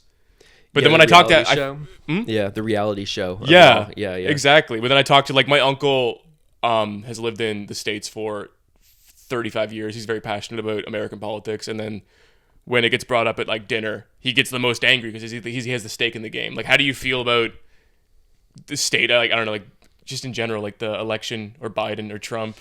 What do you make of things? Yeah, I mean, jump in or correct me if I'm wrong, but like, I really feel like it's a coin flip right now. I'm like, oh, Trump's got it this week, Biden has it the next. I think it's really up in the air, and we still have kind of a long way to go before this all happens. But there's a few important indications where I would isolate within Biden's administration. There's been a few pretty substantial pieces of legislation, like the Infrastructure Act, the CHIPS Act, and there's one more, Infrastructure Act, CHIPS Act, and it'll come back to me. There's the security one this week. Yes, he's also been utilizing the same the piece of legislation for which Trump was called a fascist in 2016. So yeah, the irony is not really lost on anyone here. That is interesting. Yeah. But the legislation that Biden has passed, in particular the Infrastructure Act, is interesting because it's kind of an unprecedented. This has been like low key, not really remarked upon by any of the punditry classes, aside from like a few places like Damage Magazine, for example, that are very much like trade unionist, labor movement focused, where the state spending, state intervention into the economy, bringing back like industry and manufacturing and these types of things, reindustrialization, and kind of a hand in the economic development on behalf of the state. It's very uncharacteristic of neoliberalism, very uncharacteristic of basically Biden's entire history of voting legislation, not like anything that we saw under Obama and anything since, his entire political career. And people are trying to theorize where this comes from. I think that the neoliberal period is towards its end. We're seeing its political theories being discredited from the think tank class, from the people, the policy experts have realized that they're actually they're losing out on competition by allowing the market to take care of everything. So it's very interesting to me to see Biden start to do that type of spending, take a serious hand, an interventionist hand in the economy. What I'm curious to see, because this would be the real test of it, that I hope we don't have to live through. But if Biden loses and Trump he has another term, does the interventionist hand continue? And then we are just watching actually a total like think tank class alignment overturning neoliberal globalization economic dogma of the last 40 years. That would be, if I could separate reality into like two spheres, run the simulation and just see what happens under a Trump regime. Hopefully we don't need to live through it, but just see what happens in terms of its industrial policy. That would be very interesting. I think undoubtedly, though, it would be preferential to live under a Biden administration, especially from the perspective of labor. Trump, despite all of his heterodox economic populism, he, decimated wealth polarization. Like he made the rich even more wealthier than they could dream. So, yeah, I would hope that he is not victorious in November. What about RFK? Do you think he has a serious? He's so much fun. He is fun. He's hilarious. I don't think he's got a shot, though. I don't think he really. The brainworms. Did you see the brainworm story? Yeah, I saw the brainworms. That was insane. Yeah, you don't think he's a shot? Yeah, I would be surprised if. I don't think he is. I mean, he's the highest polling third-party candidate in history, isn't he? Is that true? Yeah, there's some historic numbers around it. Yeah. Guys, this is horseshoe theory. Okay, let's not talk about real politicians. let's talk about the future of politics. Okay. I want to talk about the future of politics. You did this on your streams. You kind of did like a political meta update of like these libertarians are still in a holding period. They still are repeating these talking points. The pipeline between the libertarian and alt-right seems to be slowing down. That kind of like analysis based off of what you're observing online. So if we were to like do a map of the meta of 2024. Oh, the meta update. What's the meta update? We've got here's some observations I have. This is great. I'm excited for this. Yeah, on the right, kind of like post-racial fascism is emerging. It's like we're all like the people who are advocating for fascism are all like not white anymore. Right, It's Kanye, Sneeko, Candace Owens. Yeah. Fuentes is like a quarter.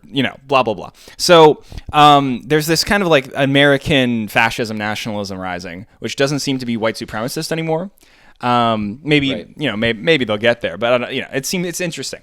And then maybe we have like the EAC guys, the efficient accelerationist guys, the tech pro libertarians, the optimists. We could talk about that more because they're using the ACT term, and I wonder how you feel about that. Yeah. But that's kind of like a maybe libertarian or kind of like status quo aligned, but like fast status quo. It's kind of hard to pin them. And then maybe on the left we have like a balkanized. A bunch of disparate. You got the anti-civ, you got the left accelerationists, the social democrat, the tankies, the armchair leftists. Like they just see like a whole smattering of different. And they're all fighting each other. And they're all fighting each other. Yeah, as leftists want to do.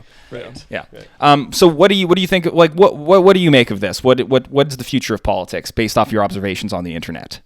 Extrapolate wildly. Yeah. Okay, so ideological trends. We've seen a huge, like the Overton explosion, right? That's been going on for a few years. And you've kind of like named all of the different factions that have emerged from that. what I would kind of add on top of this is like a z-axis of like plotting time, right? So what I would previously have described as like the techno-libertarian factions, we were talking about this a little bit before, that were producing all of these like innovations in Silicon Valley and software and hardware and different types of like, pieces of tech, either platforms or devices. They have since drifted from their initial libertarian beliefs, which were all about deregulation and market organizing society, anti-open borders, right? They were kind of anarcho-capitalist leaning, very invested in technology. Them, as evidenced, I think, most acutely by Peter Thiel, have drifted within the last decade, I would say. So I've been a member of different like peer organized reading groups about art, tech, politics, and we've been tracking this for quite a long time. The techno-libertarians of a decade ago are now the national conservatives. And they made that leap because all of the tech innovations that they had designed, software and hardware, all of it was going right out the back door to China that would produce it more efficiently, at scale, and sell it to their same customers cheaper. So this represents a real crisis in their belief system because they're being outcompeted on a market basis with all of their brilliant innovations. They're the entrepreneurs. They're like the artists, the visionaries of our society. Artists used to have radical ideas, and now it's all like tech people and pitch decks and whatever. And so the libertarians had like a serious reckoning about this. And what they chose to do was to embrace the role of the state, in particular national conservatism, where Thiel used to publish on the Cato Institute, which is a libertarian think tank. He now speaks at the National Conservatism conferences. And what they want the state to do is use its military and economic might to punish specifically China, but also geopolitical competition in general, to protect the intellectual property of the innovators in Silicon Valley and so on. Interesting. So that evolution is like becoming real and material and political in a serious way. I would say that some of the other camps, the degrowth people, are kind of like having a tough time because that's the life of degrowth. Neoliberalism is giving you a lot of degrowth anyway. Like it's giving you less stuff. And all of these green parties basically across Europe, sorry to say this, but like they are always in a parliamentary coalition with the neoliberal austerity party. Degrowthist when you give them less and less. No, not like that. Exactly. So I would say, just to like kind of update the meta on all of these things, we've seen the Overton explosion. The factions are now formed. And the next step is they're buying land and they're buying headquarters. Like the effective accelerationists bought a castle to hold their annual conferences. The so dope techno-libertarian people have like colony type projects like Prospera in Honduras, where they have their little like tech utopian city and they have like a CEO benevolent dictator and whatever, and it's like actually existing neo-monarchism. We're watching the manifestation of those things in the real world. And there are meme factions forming. There are things that are kind of like on the horizon that are trending, but I think it's like they're moving from the internet into the real world. I would say that is the meta update, is that this shit is real now. It's getting real. They're powerful. They're organized. They're political blocks. Wow. It's exciting. That is exciting. Jane was right. There's no more exciting than to be alive. I hate when my generation says that. Well, that's so you've been getting into EAC a lot, and this is one of the things. Done the EAC deep dive. This is one of these things that appeal to you about EAC, because they've got like a positivist, hopeful vision of the future, right? Yeah. There's this specific meme of it was like it's two pictures, and it's like what things looked like when I was a kid, and it's like a picture of a suburban street with like the saturation turned up. It's like what things look like now, and it's just the saturation turned down. I fucking hate that.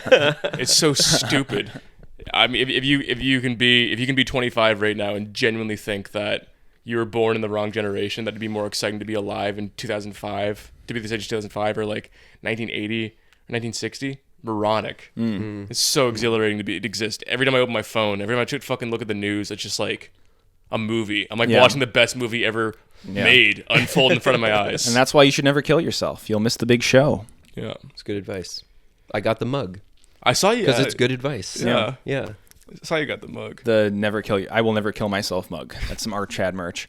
Well, you should have a few on the table for like the the podcast. Like, you know, Yeah, we actually normally have it here, but I found its way to the studio somehow. Yeah, I just could order more. Yeah. Who's that skinny guy with the flamboyant voice? We used to work for OpenAI or Google. He just did a big podcast about AI and was talking about AGI a lot. Oh, it's like a Jewish last name. I forget his name. Skinny guy, flamboyant voice. It would be. He was talking a lot about like what you're saying with the National Conservative. Yeah, he was talking about like how we have to keep. It's like he was comparing AGI to the atomic bomb, of being like this has to be developed first. Is he like the doomer guy? No, he wasn't. No, he's like No. he looks very like just tech, young guy. Yeah, and he was talking about how like we have to keep this in the U.S. We have to make sure this is developed in the U.S. We can't have a future where China gets AGI first, or Saudi Arabia gets AGI first, or Russia gets AGI first. It has to be in the U.S. That's okay. So just to, some of these people have brilliant ideas. They also have a very sophisticating indirect form of lobbying. If you look at the total expenditure of investment in AGI on behalf of governments, United States is like 75% of the world's expenditure, and China is like 15.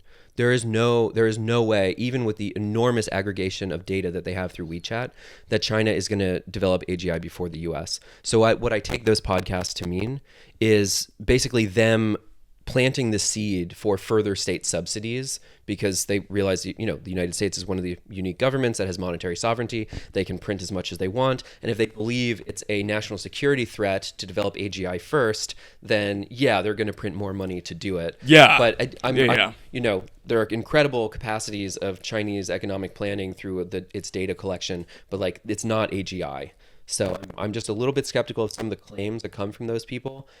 And if you read, like, I understand there are different camps within these factions, but like the Techno-Optimist Manifesto from Mark Andreessen, like there's a direct lineage of claims of people like Adam Smith and Ricardo that Marx is directly addressing in Capital. Like, these are the people who are the intellectual inheritors of the same philosophy that brought you neoliberalism.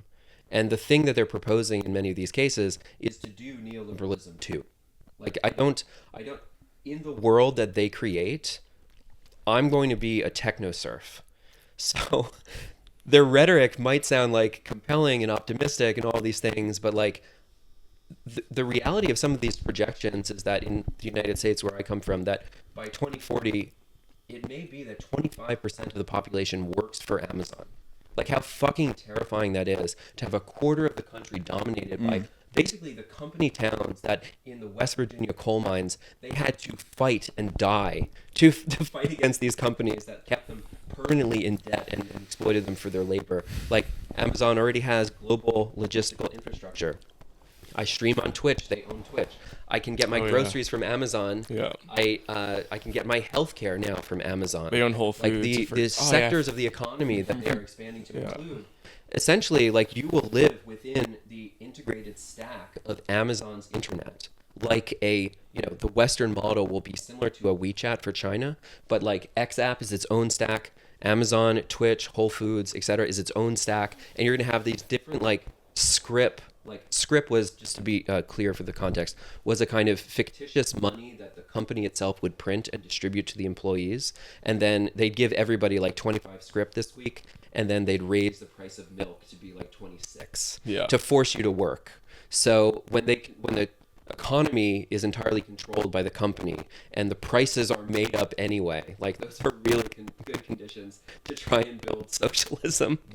So I become just a little bit like, my spidey sense starts to tingle around these EAC people, because I know the person I'm going to be in their world is like basically a feudal peasant in the Amazon fulfillment center. You know, and I think I'm reasonably capable. Like, I've done sophisticated jobs, like taught in university. It's like I have other qualities, but like the reality of the labor market is that there is going to be no opportunity for even people who have aptitudes. Like, you're just on the assembly line. That's all it's going to be. You know, just like there were, talented, smart people who through no fault of their own, had to work in West Virginia coal mines because that was the only thing available to them. And I would like to not have that in the 21st century. We might be consciously and unconsciously creating a world where there is no place that's desirable for any of us. Yeah! We hyperstitioned it. Yeah, we hyperstitioned it, boys. Congrats. Jeez. Why haven't you killed yourself yet? Well, because I got this mug. That's the best answer yet. Okay, this is I'll give a little bit of optimism. I'll give a white pill to like kind of conclude this whole thing. Yeah. There's a lot of like lights at the end of the tunnel right now, where it is possible to build things in new ways that were not possible before. So, I am part of this arts institution that publishes people's work. We care about these things. We built it through Discord and Substack and all of these things. Like, that wasn't possible, and it's like a very cool scene to be a part of. That's exciting. Like, there are, as you were saying before, like you log onto your newsfeed and it's like, this is the most exciting time to be alive. Like, there's better culture than ever. Yeah. There's more stuff going on. It's more exciting.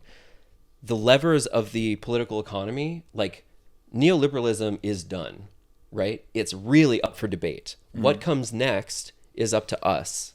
Like, we have a meaningful say in this through rhetoric, through political organization. Like, we can determine the future in a way that like our parents' generation really couldn't. Because like the boomer, like post-war boom was like, it was so good that the Trotskyists, who were like hated the United States government, like literally joined the Reagan administration in the 1980s. Like, that's how good the American model was, and that it brought people over. It persuaded them because it gave them material prosperity, all of these things.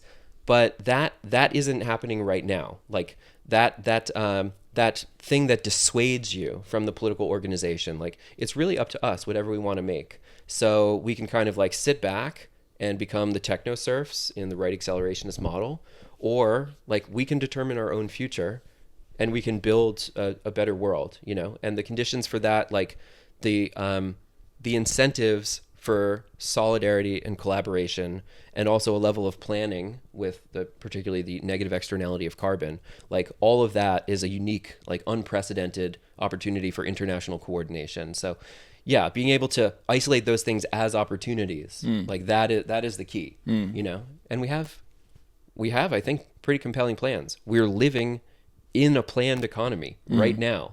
Like, the thing that we need to do is the Amazon labor union just joined the Teamsters, raise union density, build class power, and all of the infrastructure for a prosperous, flourishing society is already actually there. It's already working. So let's take it. That's an awesome white pill. Yeah. I'm never going to kill myself again. I feel like we could go for like another hour. Like, there's so much to talk about. You're so knowledgeable. Well, I should say that I'm like the biggest fan of your work, and I was very excited about this podcast from episode 1. I think you're both doing fantastic work. I spend a lot of time in universities and museums and all these places where like elite culture is being made, and the stuff that you guys put out on like a weekly basis, more insightful, more compelling, more interesting. Like, the way that all of this cultural work is metabolized is that I think people recognize, years from now, this is how art canons work, that, you were here doing the avant-garde work that was very interesting while the rest of the elite academies drifted away.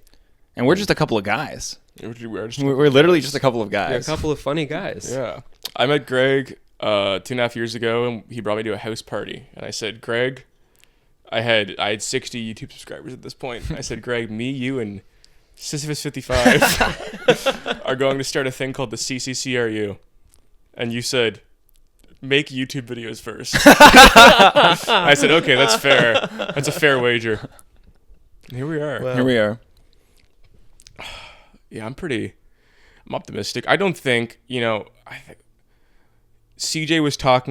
the X was talking about the Kendrick Drake beef. Right. And he was talking about the They Not Like Us Kendrick song, and he was like, the line where he says the audience is not dumb, right? Like, you can't fool people. You can't fool them for very long, at the very least. I think that's a great thing to think about, because you really can't. Like, people are smart.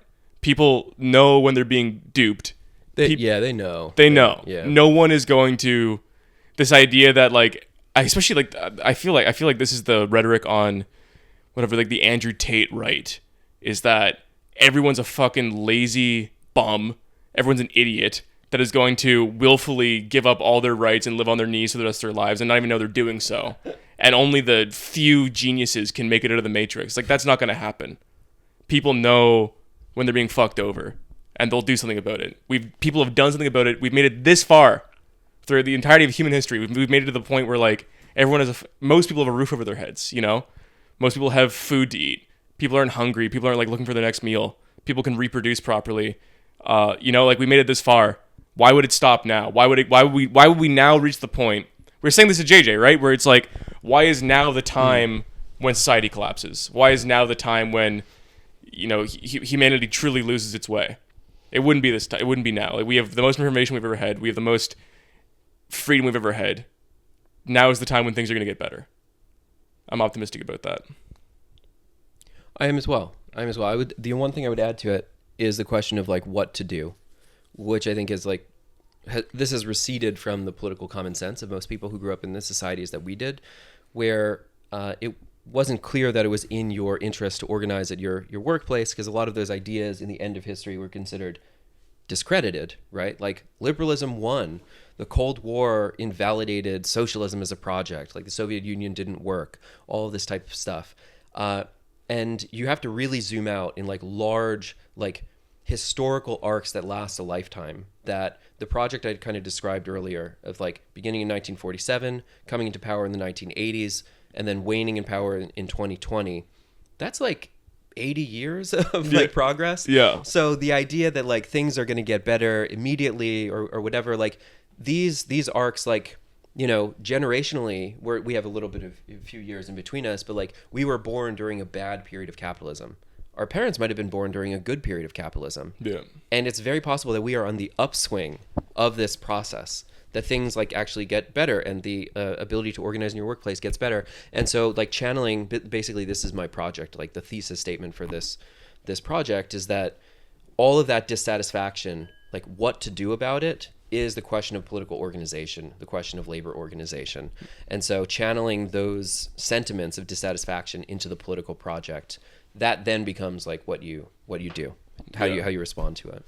Which is where I get lost on I feel like sometimes there's so much to absorb. There's so much to figure out that I get lost on what to do. And I think that's you could probably speak to this a little bit too. Like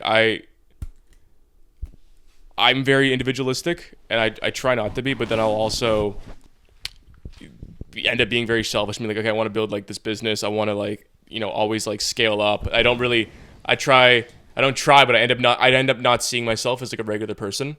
But I think that is how most, especially young men, feel. A lot of young men feel like they're not a regular person. They're not part of a statistic.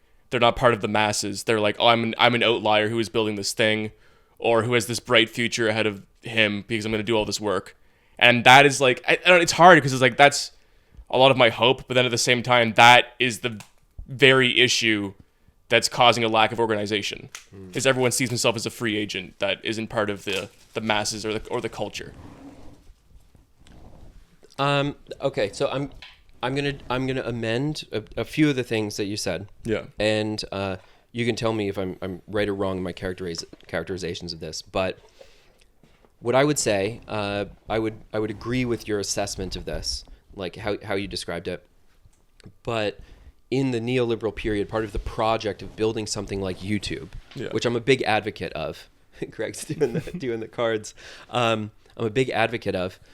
But YouTube was designed in some ways to create an alternative model for the production of video work. In a previous generation, you might have been one of a member of a team in an editorial project where you had a salary and benefits, and you might have even made things that were quite similar to what you do.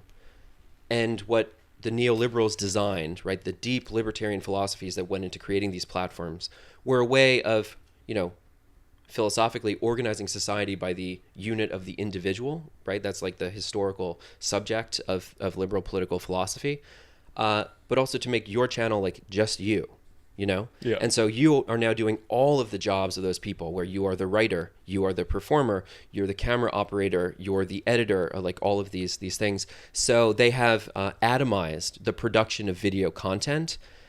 And yeah, you feel very much like, well, you know, I'm a small business owner, like there's going to be small businesses under socialism as well. Yeah. But like the idea that you are somehow like selfish for wanting your business to succeed, like we're going to have small businesses under socialism. We're going to have art under socialism. I don't think that you need to feel like there's a heavy emphasis from liberal elites on like feeling guilty about succeeding or feeling guilty about pursuing competition, and all of those things are like, that's not the problem. Yeah. Like the problem is Amazon. The problem is Jeff Bezos. The problem is Walmart. It's these big, like, you know, monopolistic structures. It's not the problem of like the small business owner who owns like the local store or the bakery. Yeah. Those people tend to, you remember that video during the BLM protest where they're just like screaming at this couple, like having lunch on like a sidewalk cafe? Yeah. Like those guys aren't the problem, but they're easy to attack from like, you know, shitty lefty activist types. And so, yeah, like the stresses of running a small business, all those things are still going to exist under socialism, but like the giant, you know, multi-billion-dollar organizations like the Amazons, those things are going to be under collective control. So all of this is to say that like, don't internalize that like, well, I may have like socialist or lefty like political inclinations, but you know, I have to operate as a small business owner and I have to be like a petit bourgeois and like a mini capitalist and whatever. Like that's still going to happen. You know, that's still going to happen. It happens in Denmark. It happens in Sweden. Yeah. Well, these are like social democracies. I'm not saying that's a bad thing. I'm saying that it's like seeing the fact that you are, you know, every part of this project now, like, and kind of venerating how much you have to work. Like, and I get off on this. I love like, I'll work like a 12-hour day. I've seen you do that, yeah. And I'm like, fuck yeah, awesome. You know, I kind of like hype myself up to it, and we're kind of like now creating this narrative that like that is a virtue that everyone should pursue, is working as much as possible and being as individualistic as possible. That I'm seeing that on the right, on the internet, like the mainstream. I don't know what you call like the Andrew Tate brand of right wing internet politics. There's a hustle grindset Andrew Tate type of like Sigma grindset, always be working, wake up at 6 a.m., go to the gym, work for 28 hours, sleep 2 hours. All of that is like, you know, generally like right-wing ideology, very like funny, very present on the internet. Under socialism, under a model where businesses are cooperatively owned and every worker is a part owner of the company, the greatest risk that all of the incentives lead to over self-exploitation. Yeah. Because you are now a small business owner in a cooperative entity where, like, yeah, you might have an 8-hour day scheduled, but if you work 12, you get another 4 hours, and like that surplus value you produce is also yours. So the incentives are to work even more. Like that problem you're describing of like the Andrew Tate, like Sigma grindset shit, that gets worse under socialism. Like I don't think that that's like a right-wing idea. Like it's good to pursue material prosperity. It's good to have more stuff. It's good to be flourishing. And people just generally have a very like backwards approach when they encounter those things, because they're not used to seeing like, you know, what is the driving force behind that? It's pursuing a better life. It's like, that's the same impulse as why you would want to have socialism. Yeah. So that's like, yeah, that's still going to happen. There's a great book on this by David Schweikart called After Capitalism that was written in 1997, but he's basically spent his entire life writing and rewriting that book, which is the, as he describes it, the transitional society between capitalism and socialism.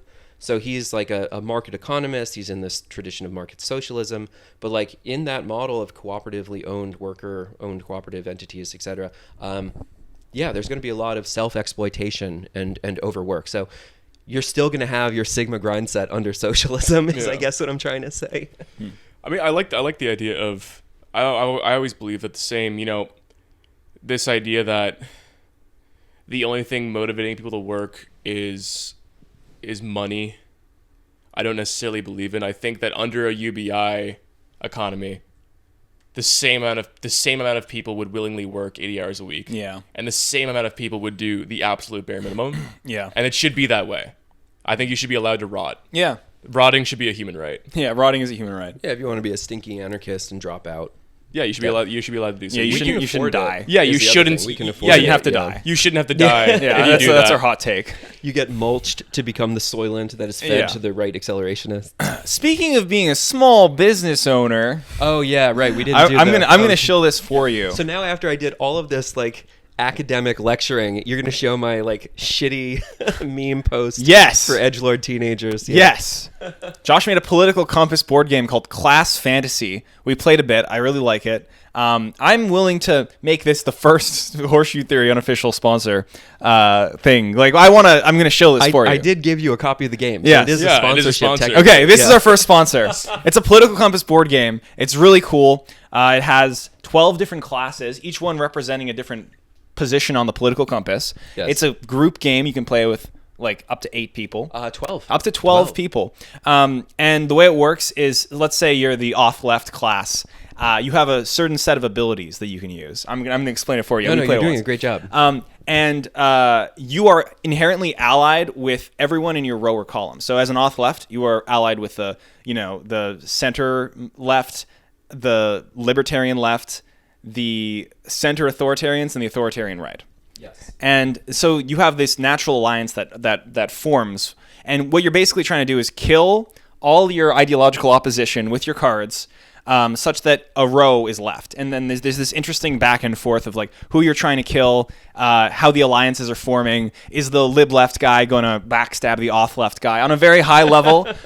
This is what's going on, because maybe the lib left guy is going to ally with the lib right guy instead of the off left guy, right? It happens a lot. Yeah. It happens a lot. And so there's these 12 different classes. They are beautiful cards. They are purchasable now where? On metalabel.com. On metalabel.com. We'll leave a link to it in the description. And yeah, like you can play as market socialism. And explain market socialism? What's their class identity like? Like what kind of abilities do they have? Market socialism has it's a hard counter for anarcho-capitalism, Right. because it has all of the dynamism of the market, but it doesn't get caught up in the kind of boom and bust cycles that you played Ancap when we did the 2v2. Take a look. And it's very kind of like up down, right? Like Yeah. Ancap is kind of like all over the place, and market socialism is very adept in that it's able to like respond, immobilize their opponent, do kind of like damage over time abilities, and it can most importantly break some of the stuns that Ancap basically incapacitates his opponents. He backstabs them. Market socialism is nimble enough to avoid those attacks. Fellas, this is the political compass board game. It's kind of surprising that there's not a political compass board I've been game meaning until to do this for forever, and you beat me to the punch, and you did it better than I would have ever done It it. was very inspired by your work, I should say. Yeah. What are some of your favorite thematic gameplay element ties that you've made with this board game? Because like I like games. I enjoy card games especially. This is right up my alley. You did very well on it too. Yes.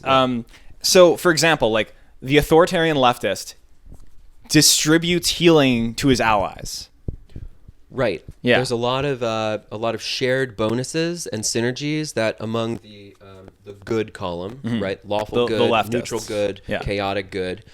They share a lot of their prosperity, right? It's collectively distributed. Yeah. And then in the evil column for ecofascism, techno-feudalism, paleo-conservatism, and anarcho-capitalism, they're very intense single target damage where they can really put out a lot of like direct damage, a lot of throughput to an individual target. And they may be able to, in many cases, as we did in our kind of 2v2 game, they can just do single target damage to somebody before the lefties can like share enough of the prosperity. Yes, So they get beat. I was playing ecofascism and anarcho-capitalism, and I rushed down your state socialism, You did. doing as much damage as possible so that he couldn't heal his allies. The authoritarians are also generally slower, but that's also an interesting thematic tie-in. Is that the authoritarians are slower, they're clunkier, they have to work through bureaucracy and the state, regulation, Yeah. and so the authoritarians often have channeling abilities which take turns to resolve before they start. Exactly. Whereas the Ancap can immediately right off the gate start doing damage to you, start doing like insane tricks and like cancels and stuns. Fucking up your whole rotation. And, Yes. And it's best played in a group of 4. We're going to do a live stream, 4 of us. We're going to play the corners. I'm very excited for this. Yeah. And but you can also play at 1v1 as we've done. And just kind of have 3 classes that you have against 3 classes that they have, and just see how it goes. It was very fun to play and to see, like, the character choice when you're around a table with people and you see how people choose.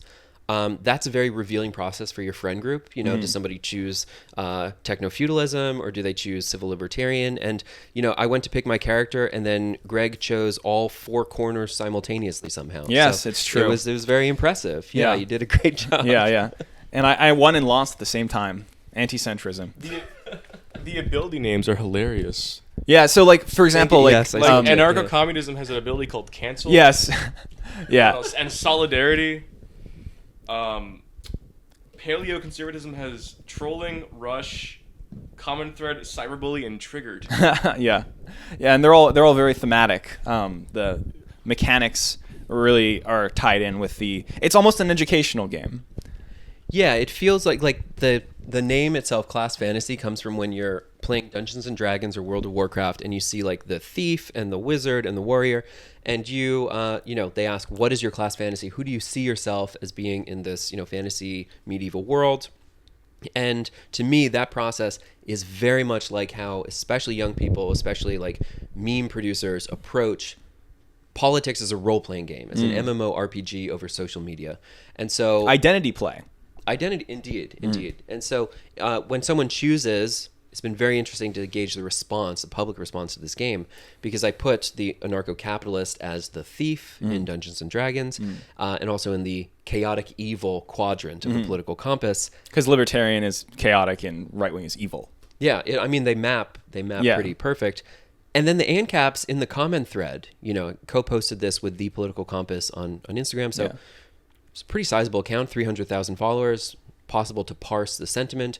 All of the Ancaps pile in. They're like, yeah, I am chaotic evil. Yeah. That's how that's how you did your observations well. Yeah. That tracks. But my favorite part of the design of the game that I think I'm most proud of is probably the techno-feudalism class, which is it's kind of like how Amazon like drains the life force from small towns, right? Everybody who used to work at the mall a generation ago is now in the fulfillment center, making half of what they made, working twice as hard. And you just have the Amazon logo is there. The techno-feudalism, their insignia is just the Amazon logo. Parody laws, we're totally fine about that. I wouldn't worry whatsoever. We have Siphon Life, Prime Day, Intimidation, Shadow Ban, Taylorism, Logistics. Yeah, logistics is a really interesting card because it bogs you down and then it stays on your character for a while, and then when it's done, most cards just die, but this one goes back to your hand. You just play it again over and over again, just trapping you in an endless cycle of logistics. Exactly. Yeah, slowly draining the life from your opponent. The character in World of Warcraft that's actually based off of was the Soul Link Siphon Life Warlock, which famously Vitalik, the inventor of Ethereum, used to play. And during one patch in Season 3 of World of Warcraft, when I played very, very seriously, I played Disciplined Priest, 1% globally, that was my job more than I did art. And so I was very serious about gaming. When that patch hit, Soul Link Siphon Life was between 2 different talent trees where you could spec down and get basically these big bonus abilities that gave you too much damage, too much of an advantage, where you could do too much and you could drain too much from your opponent. And this was the inspiration for Vitalik to invent Ethereum. You can trace this back 15 plus years. He has this incredible quote where it's I cried myself to sleep that night and realized the damage that central services could bring. And he wanted to fork World of Warcraft to restore the implicit advantages, the unfair advantages that were baked into his warlock class. Wow. Where he could drain life from people. Wow. Yeah. So that's maybe to tie a bow on this whole thing. Take stuff from the fringe that doesn't seem important.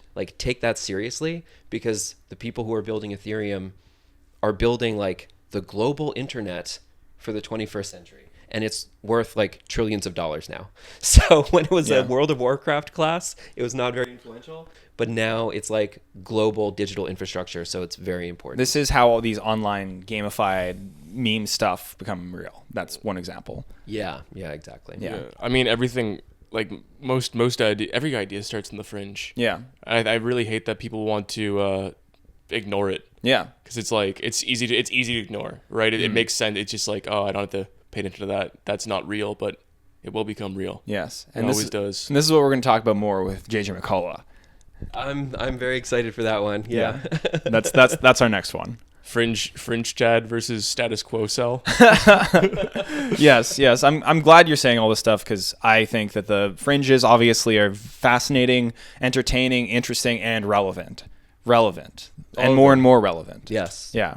And we should pay attention to that because that is reality, and I'm trying not to deny reality. More and more. Good plan. Yeah, I think that's the process of growing up is taking your models of the world and seeing if they match up with reality, and if they don't, change them. And that's probably but at the same time, these models of reality are fun because then you get to make a board game about it. Class fantasy. Buy it. I'm telling you to buy it now. Yeah, everyone who buys this goes, you know what? This is all silly. And they all hug each other. You know what? This is all just a big game, isn't it? And they all kiss each other on the lips. And then they vote for Joe Biden. And they vote for Joe Biden. for Skibbity Biden. Joshua Citarella. Thank you for coming. Thank you for coming on our podcast. Greg Brogan, thank you so much for having me. It's an honor. It's a delight. Wonderful to see your studio, all the stuff you're building here. Very, very excited. Huge supporter of your guys' stuff. So thank you. Yeah. It's been a pleasure. But now you have to fucking die. And that's the real Horseshoe Theory.